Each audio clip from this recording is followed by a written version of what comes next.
2026-27ರ ಆಯವ್ಯ ಬಡ್ಜೆಟಲ್ಲಿ, ಕೇಂದ್ರ ಸರ್ಕಾರದ ಬಡ್ಜೆಟಲ್ಲಿ ಬಹುಮುಖ್ಯವಾಗಿ 3 ವಾಣಿಜ್ಯ ಬೆಳೆಗಳಿಗೆ ಪ್ರೋತ್ಸಾಹ ಕೊಡಲಾಗ್ತಾ ಇದೆ. ಓಕೆ, ಒಂದು ಕೋಕೋನಟ್ಟು, ಒಂದು ಚಾಕ್ಲೇಟು, ಒಂದು ಗೋಡಂಬಿ. ಓಕೆ, ಚಾಕ್ಲೇಟ್ ಅಂದರೆ ಕೋಕೋ ಪ್ಲ್ಯಾಂಟ್ ನೋಡಿದ್ದೀರಾ ಇಲ್ಲ? ಓಕೆ, ಸೊ ಹಾಗಾದರೆ ನಾನು ಮುಂಚೆನೂ ನಿಮ್ಗೆ ಹೇಳಿದ್ದೆ, ಅಗ್ರಿಕಲ್ಚರ್ ಕ್ರಾಪ್ಸ್, ಕೃಷಿ ಬೆಳೆಗಳನ್ನು ಓದಬೇಕಾದ್ರೆ ಯಾವ ರೀತಿ ಓದಬೇಕು ಅಂತ ಹೇಳಿದ್ದೆ, ನೆನಪಿದೆಯಾ? ಓಕೆ, ಸೊ ಸ್ಟ್ರಕ್ಚರ್ ಇಲ್ಲಂದ್ರೆ ಬರ್ಕೊಂಬಿಡಿ ಬೇಗ. ಕೃಷಿ ಬೆಳೆಗಳು ಫಾಸ್ಟಾಗಿ. ಅಗ್ರಿಕಲ್ಚರ್ ಕ್ರಾಪ್ಸ್,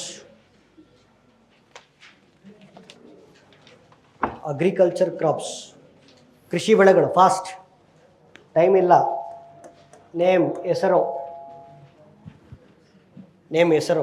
ಕ್ಲೈಮ್ಯಾಟಿಕ್ ಕಂಡೀಷನ್ಸ್, ಹವಾಮಾನ ಗುಣಲಕ್ಷಣಗಳು.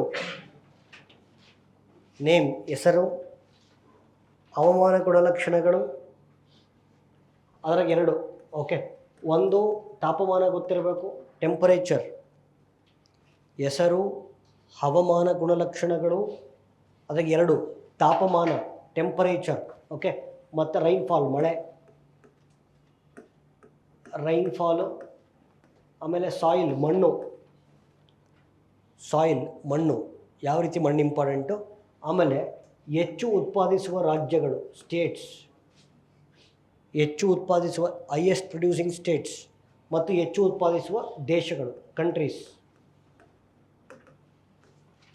ಓಕೆ, ಕೃಷಿ ಬೆಳೆಗಳಿಗೆ ಸಂಬಂಧಪಟ್ಟಂಥ ಒಂದು ಪ್ರಶ್ನೆ ಇದ್ದೇ ಇರುತ್ತೆ.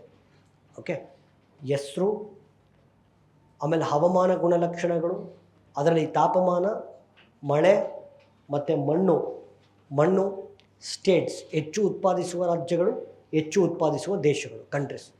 ರೆಡಿನಾ? Yes or no? Okay, so ಈ ಬಾರಿ ಕೇಂದ್ರ ಬಡ್ಜೆಟಲ್ಲಿ, ಹೊಸ ಬಡ್ಜೆಟಲ್ಲಿ 3 ಕಮರ್ಷಿಯಲ್ ಕ್ರಾಪ್ಸ್ಗೆ ಪ್ರಿಯಾರಿಟೈಸ್ ಮಾಡಿದ್ದಾರೆ. ಒಂದು ಕೋಕೋನಟ್ಟು, ಇನ್ನೊಂದು ಕೋಕೋ, 3ನೇದು ಕ್ಯಾಶು, ಗೋಡಂಬಿ. ಆಯಿತಾ? ಸರಿ, ಈಗ ನೋಡಿ, ಅದೇ ಸ್ಟ್ರಕ್ಚರ್ ಪ್ರಕಾರ ಹೇಳ್ಕೊಂಡು ಹೋಗ್ತಿರ್ತೀನಿ ನೋಡಿ. Okay, coconut. ಓಕೆ ಸರ್, ತೆಂಗು ಓಕೆ ಏಕದಳನ ದ್ವಿದಳನ? ತೆಂಗು ಏಕದಳನ ದ್ವಿದಳನ? ಏಕದಳ, ಮೋನೋಕಾಟಲಿಡ್ ಅನ್ನೋದು. ಓಕೆ, ಮತ್ತು ತೆಂಗನ್ನು ಕೋಕೋನಟ್ಟನ್ನು ಪೆರಿನಿಯಲ್ ಪ್ಲಾಂಟ್ ಅಂತ ಕರಿತೀವಿ. ಪೆರಿನಿಯಲ್ ಪ್ಲಾಂಟ್ ಅಂತಂದರೆ ಯಾವ ಸಸ್ಯ 2 ವರ್ಷಕ್ಕಿಂತ ಜಾಸ್ತಿ ಇರುತ್ತೋ, 2 ವರ್ಷಕ್ಕಿಂತ ಜಾಸ್ತಿ ಬದುಕುತ್ತೋ, that plant is called as perennial plant. Okay, so it's a perennial plant ಮತ್ತು ಏಕದಳ ಧಾನ್ಯ ಅಥವಾ ಏಕದಳ ಸಸ್ಯ ಅಂತ ಕರಿತೀವಿ, ಮೊನೋಕಾಟಲಿಡನ್ ಅಂತ ಕರಿತೀವಿ. ಇರಲಿ, ಪ್ರಪಂಚದಲ್ಲಿ ನೋಡೋಣ, ಒಂದು ಕ್ವಶನ್ ಕೇಳೋಣ. ಅತಿ ಹೆಚ್ಚು ತೆಂಗನ್ನು ಉತ್ಪಾದಿಸುವ ದೇಶ ಯಾವುದು? ಇಂಡೋನೇಷ್ಯಾ. 2ನೇದು ಫಿಲಿಪೈನ್ಸ್. 3ನೇದು ಭಾರತ. ಇರಲಿ ನೋಡಿ, ಇದು ಇಂಡೋ ಪೆಸಿಫಿಕ್ ಭಾಗಕ್ಕೆ ಮಾತ್ರ ಸೀಮಿತ ಇದೆ ತೆಂಗು, ಬೇರೆ ಕಡೆ ಬೆಳೆಯಲ್ಲ ಇದು. ಓಕೆ, ಸೊ ಇಂಡೋ ಪೆಸಿಫಿಕ್ ಭಾಗ ಅಂದರೆ ಯಾವುದು? ತೆಂಗು ಬೇರೆ ಕಡೆ ಬೆಳೆಯಲ್ಲ ಕಣ್ರಿ. ಅಯ್ಯೋ,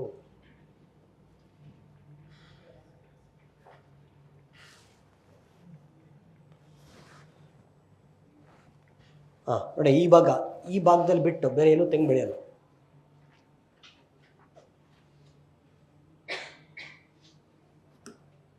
this is called as Indo Pacific region. ಇಲ್ಲಿಗೆ ಮಾತ್ರ ಸೀಮಿತ. ಆಯಿತಾ? ಎಸ್ಪೆಷಲಿ ಭಾರತದಲ್ಲಿ ಅತಿ ಹೆಚ್ಚು ತೆಂಗನ್ನು ಬೆಳೆಯುವಂಥ ರಾಜ್ಯ ಕೇರಳ. 2ನೇದು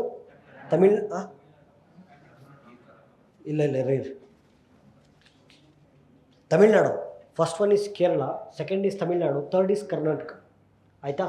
ಮತ್ತು ಇಡೀ ಭಾರತದಲ್ಲಿ ಎಷ್ಟು ತೆಂಗು ಉತ್ಪಾದನೆ ಆಗುತ್ತೋ 85% ಕೋಕೋನಟ್ಟನ್ನು ಈ 3 ರಾಜ್ಯಗಳು ಉತ್ಪಾದನೆ ಮಾಡ್ತವೆ: ಕೇರಳ, ತಮಿಳ್ನಾಡು, ಕರ್ನಾಟಕ. ಆಯಿತಾ? ಸರಿ, ಈ ಭಾಗದಲ್ಲಿ. ಸರಿ, ಈಗ ನಾನು ನೋಡಿ ಒಂದು ಕ್ವಶನ್ ಸುಮ್ಮನೆ ಹಂಗೆ ಇಂಟರ್ಲಿಂಕ್ ಮಾಡಿಬಿಡ್ತೀನಿ, ಉತ್ತರ ಕೊಡೋಕ್ಕೆ ಟ್ರೈ ಮಾಡಿ. ಈ ಭಾಗವನ್ನು ನಾವು ಸೌತ್ ಈಸ್ಟ್ ಏಷ್ಯಾ ಅಂತ ಕರಿತೀವಿ. ದಕ್ಷಿಣ ಆಗ್ನೇಯ ಏಷ್ಯಾ. ಸೌತ್ ಈಸ್ಟ್ ಏಷ್ಯನ್ ಕಂಟ್ರೀಸ್ಗಳು ಸೇರ್ಕೊಂಡು ಕಟ್ಟಿರುವ ಜಾಗತಿಕ ಒಕ್ಕೂಟವನ್ನು ಏನಂತ ಕರಿತೀವಿ? ಮಲ್ಟಿಪಲ್ ಟೈಮ್ಸ್ ಹೇಳಿದೆ, ASEAN, association of south East Asian Nations. Okay, ASEAN ಒಕ್ಕೂಟದ ಪ್ರಧಾನ ಕಚೇರಿ ಜಕಾರ್ಟಾ. ಎಲ್ಲಿ ಬರುತ್ತೆ? ಇಂಡೋನೇಷ್ಯಾ. ಓಕೆ. ಸೊ ಆಸಿಯಾನ್ ಒಕ್ಕೂಟದ ಸದಸ್ಯ ರಾಷ್ಟ್ರಗಳ ಸಂಖ್ಯೆ 10. ಇತ್ತೀಚೆಗೆ 11ನೇ ರಾಷ್ಟ್ರ ಸೇರ್ಪಡೆ ಆಯಿತು. ಯಾವುದು? East Timor. East Timor is going to be the 11th member country of ASEAN. ಆಯಿತಾ? ಸರಿ, ಈಗ ಇದು ಗೊತ್ತಿರಬೇಕು ಈ ಭಾಗ ಅದು. Okay, now let us come back to our ಆ ಸ್ಟ್ರಕ್ಚರ್ ಪ್ರಕಾರನೇ ಬಂದ್ಬಿಡೋಣ.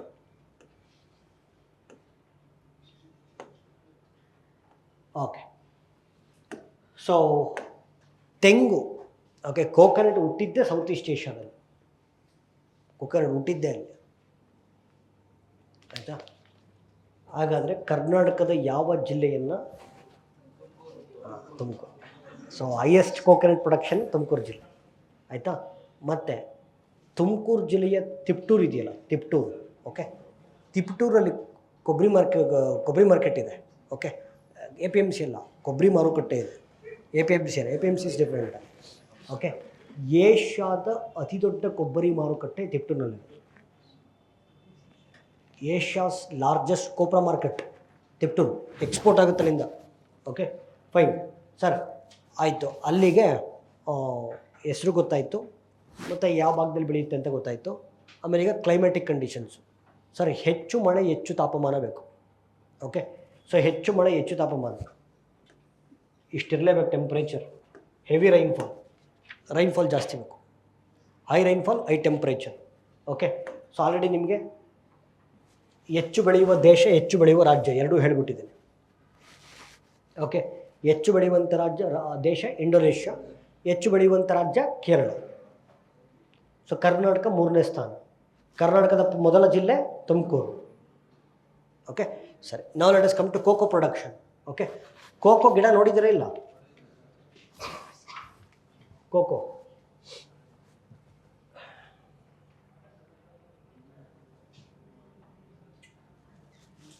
ದಿಸ್ ಈಸ್ ಕೋಕೋ ಗಿಡ.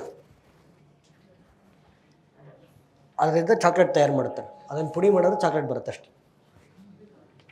ಆಯಿತಾ? ಸೊ ಅದಕ್ಕೆ ಶುಗರ್ ಎಲ್ಲ ಹಾಕಿ ಸ್ವಲ್ಪ ಸ್ವೀಟಾಗಿ ಬರೋ ಥರ ಮಾಡ್ತಾರೆ. ಓಕೆ, ಸೊ ಬರೀ ಕೋಕೋ ತಿನ್ನೋಕ್ಕೆ ಕೂಡ ಸ್ವಲ್ಪ ಡಾರ್ಕ್ ಅನಿಸುತ್ತೆ. ಡಾರ್ಕ್ ಚಾಕ್ಲೇಟ್ಸ್ ಇರ್ತಾವಲ್ಲ, ಆ ಥರ ಅದು ತಿನ್ನೋಕ್ಕಾಗಲ್ಲ, ಹಿಂಸೆ ಆಗುತ್ತೆ. ಸೊ ಅದಕ್ಕೆ ಸ್ವೀಟ್ ಗೀಟೆಲ್ಲ ಹಾಕಿ ಚೆನ್ನಾಗಿ. ಓಕೆ, ಸರಿ. ಈಗ let us come to cocoa ಗಿಡಕ್ಕೆ ಬರೋಣ. ಮಾತಾಡಬೇಡಿ ಸರ್, ಪ್ಲೀಸ್ ಮಾತಾಡಬೇಡಿ. ಓಕೆ, ಇದನ್ನು ಕೂಡ ನಾವು ಪೆರಿನಿಯಲ್ ಟ್ರೀ ಅಂತ ಕರಿತೀವಿ.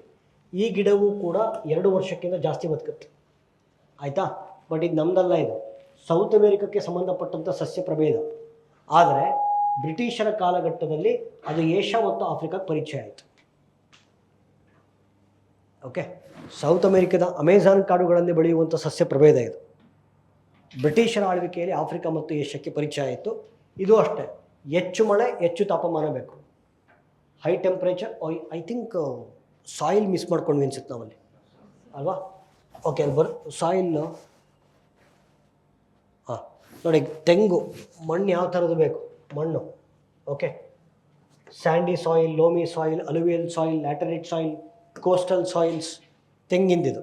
ಓಕೆ, ಸೊ ಕೋಕೋಗೆ ಬಂದರೆ ಮಣ್ಣು ಇಂಪಾರ್ಟೆಂಟು.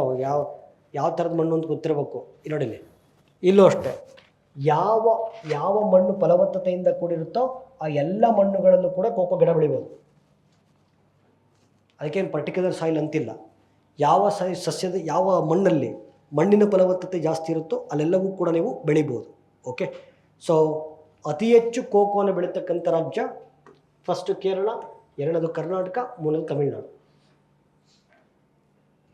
ಆಯಿತಾ? 3ನೇದು ಗೋಡಂಬಿಗೆ ಬರೋಣ. ಓಕೆ ಸರ್, ಗೋಡಂಬಿ, ಎಸ್. ಸೊ ಇದು ನಮ್ಮ ದೇಶದಲ್ಲಿ ಹುಟ್ಟಿದ್ದಲ್ಲ, ಇದು ಕೂಡ ಸೌತ್ ಅಮೆರಿಕಾದಲ್ಲಿ ಹುಟ್ಟಿದ್ದು. ಸೌತ್ ಅಮೆರಿಕಾದ ಅಮೆಜಾನ್ ಕಾಡುಗಳಲ್ಲಿ ಹುಟ್ಟಿದ್ದು. ಬಟ್ 16ನೇ ಶತಮಾನದಲ್ಲಿ ಇದು ಪೋರ್ಚುಗೀಸರಿಂದ ಭಾರತ ಮತ್ತು ಆಫ್ರಿಕಾಕ್ಕೆ ಪರಿಚಯ ಆಯಿತು. ಓಕೆ, ಇದಕ್ಕೂ ಅಷ್ಟೇ ಹೆಚ್ಚು ಮಳೆ ಹೆಚ್ಚು ತಾಪಮಾನ ಬೇಕು. ಓಕೆ, ಸೊ ಮಣ್ಣು laterite, red, sandy and coastal soils ಇರಬೇಕು.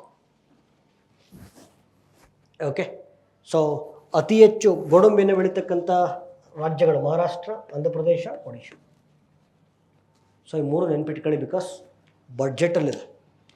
ಏನಿಲ್ಲ, ಸ್ಟ್ರಕ್ಚರ್ ಇಂಪಾರ್ಟೆಂಟ್ ಅಷ್ಟೇ. ಆಮೇಲೆ ನಾನು ಏನು ಸ್ಟ್ರಕ್ಚರ್ ಕೊಟ್ಟಿದ್ದೀನಲ್ಲ ಅದೇ ಥರ ಇರುತ್ತೆ ನನ್ನ ನೋಟ್ಸಲ್ಲಿ. ನೋಟ್ಸ್ ಅದೇ ಥರ ಇರುತ್ತೆ. ಹೆಸರು, ಕ್ಲೈಮ್ಯಾಟಿಕ್ ಕಂಡೀಷನ್ನು ಅಂದರೆ ಮಳೆ, ತಾಪಮಾನ, ಮಣ್ಣು, ಹೆಚ್ಚು ಬೆಳೆಯುವ ರಾಜ್ಯಗಳು. ಸಿಂಪಲ್. ಓದ್ತೀರಾ? ಏನು ಟಫ್ ಏನಿಲ್ಲ ಇದು. Yes or no? ಹಾಂ, ಓಕೆ.